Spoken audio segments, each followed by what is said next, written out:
بسم اللہ الرحمن الرحیم۔ قلبی بھائی کے تمام سامعین کو خوش آمدید اور پیار بھرا سلام اور آداب۔ اللہ کی رحمت سے مایوس نہ ہوں۔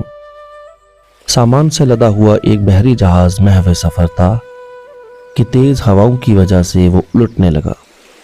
قریب تھا کہ جہاز ڈوب جاتا۔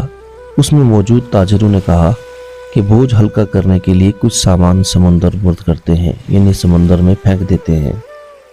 تاجروں نے مشورہ کر کے طے کیا کہ سب سے زیادہ سامان جس کا ہوگا وہی پھینک دے گا۔ جہاز کا زیادہ تر لوڈ ایک ہی تاجر کا تھا۔ اس نے اعتراض کیا کہ صرف میرا سامان ہی کیوں، سب کے مال میں سے تھوڑا تھوڑا پھینک دیتے ہیں۔ انہوں نے زبردستی اس نئے تاجر کو سامان سمیت سمندر میں پھینک دیا۔ قدرت کی شان کہ سمندر کی موجیں اس کے ساتھ کھیلنے لگیں۔ اسے اپنی ہلاکت کا یقین ہو گیا۔ جب ہوش آیا تو کیا دیکھتا ہے کہ لہروں نے اسے ساحل پر پھینک دیا ہے۔ یہ ایک غیر آباد جزیرہ تھا۔ جان بچنے پر اس نے رب کا شکر ادا کیا، اپنی سانسیں بحال کی، وہاں پڑی لکڑیوں کو جمع کر کے سر چھپانے کے لیے ایک جھونپڑی سی بنائی۔ اگلے روز اسے کچھ خرگوش بھی نظر آئے۔ ان کا شکار کر کے گزر بسر کرتا رہا۔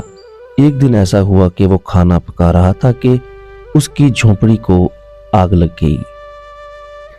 اس نے بہت کوشش کی مگر آگ پر قابو نہ پا سکا۔ اس نے زور سے پکارنا شروع کیا، تو نے مجھے سمندر میں پھینک دیا، میرا سارا سامان غرق ہو گیا، اب یہی جھونپڑی تھی میری کل کائنات، اسے بھی جلا کر راکھ کر دیا، اب میں کیا کروں؟ یہ شکوہ کر کے وہ خالی پیٹ سو گیا۔ صبح جاگا تو عجیب منظر تھا۔ دیکھا کہ ایک کشتی ساحل پر لگی ہوئی ہے اور ملاح اسے لینے آئے ہیں۔ اس نے ملاحوں سے پوچھا کہ تمہیں میرے بارے میں کیسے پتہ چلا؟ انہوں نے جو جواب دیا اس سے تاجر حیران رہ گیا۔ ملاحوں نے کہا کہ ہمیں پتہ تھا کہ یہ جزیرہ غیر آباد ہے، لیکن دور سے دھواں اٹھتا ہوا نظر آیا، وہ سمجھے شاید کوئی یہاں پھنسا ہوا ہے جسے بچانا چاہیے، اس لیے ہم تمہارے پاس آئے۔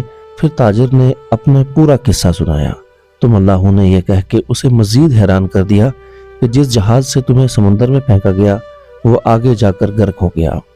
یہ سن کر تاجر سجدے میں گر گیا، رب کا شکر ادا کرنے لگا اور کہا کہ پاک ہے وہ ذات جس نے مجھے بچانے کے لیے تاجروں کے ہاتھوں سمندر میں پھینکوا دیا۔